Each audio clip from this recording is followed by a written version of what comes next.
MLA కోట MLC ఉప ఎన్నికలకు notification release అయింది. ఈ నెల 18 వరకు నామినేషన్ల స్వీకరణ, 22 వరకు ఉపసంహరణకు గడువు ఉంది. ఈ నెల 29న ఎన్నికల పోలింగ్, అదే రోజు కౌంటింగ్ ఫలితాలు వెలువడనున్నాయి. ఈసారి 2 ఉప ఎన్నికలకు వేర్వేరుగా ఎన్నికలు జరగనున్నాయి. వేర్వేరుగా ఎన్నికలతో ఉన్న 2 సీట్లు అధికార కాంగ్రెస్ పార్టీ గెలుచుకునే అవకాశం ఉంది. ఇటీవల అసెంబ్లీ ఎన్నికల్లో ఎమ్మెల్సీలుగా ఉన్న కడియం శ్రీహరి, పాడి కౌశిక్ రెడ్డి ఎమ్మెల్యేలుగా ఎన్నికవడంతో ఎమ్మెల్సీ పదవులకు రాజీనామా చేశారు. వాటిని భర్తీ చేసేందుకు ఈసీ నోటిఫికేషన్ జారీ చేసింది.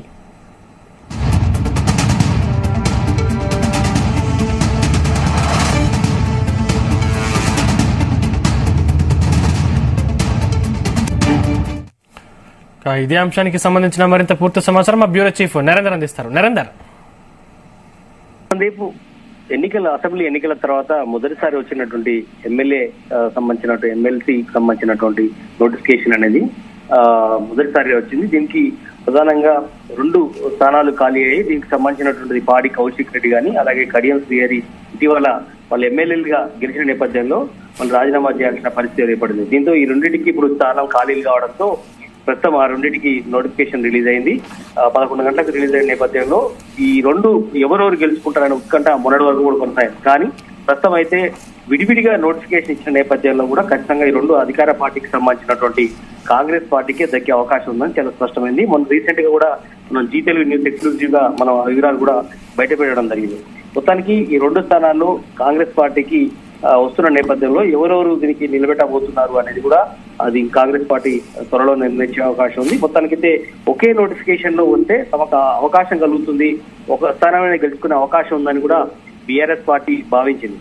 కానీ ప్రస్తుతం అలాంటి ఆశలు అయితే వదిలిపోయినట్టుగానే అర్థమవుతుంది. ఎందుకంటే 2 కలిపి వచ్చిన నేపథ్యంలో ఖచ్చితంగా 2 కాంగ్రెస్ పార్టీకి వచ్చే అవకాశం అయితే కనిపిస్తుంది. ఎందుకంటే కాంగ్రెస్ పార్టీ 64 అసెంబ్లీ స్థానాలు గెలుచుకుంది.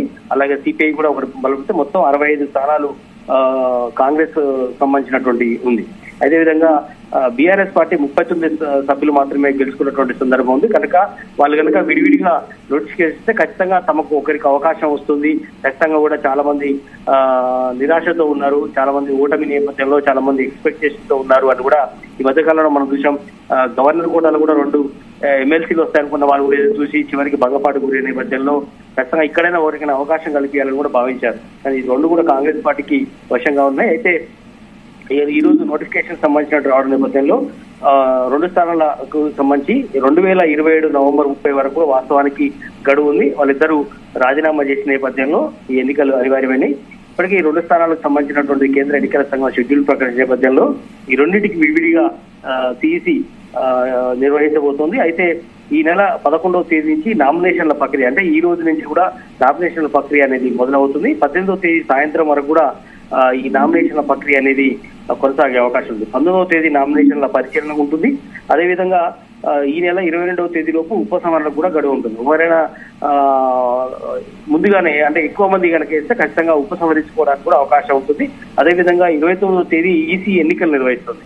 మొత్తానికి ఈ రోజు ఎన్నికలకు సంబంధించినటువంటి నామినేషన్ స్టార్ట్ అయితే 29వ తేదీ ఈసీ ఎన్నికలను నిర్వహిస్తుంది. పోలింగ్ రోజు కూడా సాయంత్రం ఎన్నికల కౌంటింగ్ అప్పుడే జరగబోతుంది. మొత్తానికైతే కాంగ్రెస్ పార్టీకి 2 గెలిచే అవకాశం ఉన్న నేపథ్యంలో కాంగ్రెస్ పార్టీ ఒకటి గెలుచుకుంటానుకున్నది 2 కూడా గెలుచుకుంటున్నటువంటి నేపథ్యంలో కొంచెం సంతోషం అయితే వ్యక్తపరుస్తున్నటువంటి పరిస్థితి కాంగ్రెస్ పార్టీలో ఉంటే, బీఆర్ఎస్ లో మాత్రం కనీసం ఒకటైనా మాకు ఛాన్స్ వస్తుంది అనుకున్న ఆశపడే వాళ్ళు నిరాశపడాల్సిన పరిస్థితి ఏర్పడుతుంది. మొత్తానికి కేంద్ర ఎన్నికల సంఘం ఈ రోజు ఈ 2 ఎమ్మెల్యే కోట ఎమ్మెల్సీ నోటిఫికేషన్ ఇచ్చిన నేపథ్యంలో ఆయా పార్టీలు పోటీలోకి దిగే అవకాశం కనిపిస్తుంది. బట్ బీఆర్ఎస్ ఇప్పుడున్నటువంటి పరిస్థితుల్లో వెనకడికి వేసే అవకాశం అయితే కనిపిస్తుంది. 2 కూడా కాంగ్రెస్ గెలిచే అవకాశం ఉంది. Right, thank you Narender.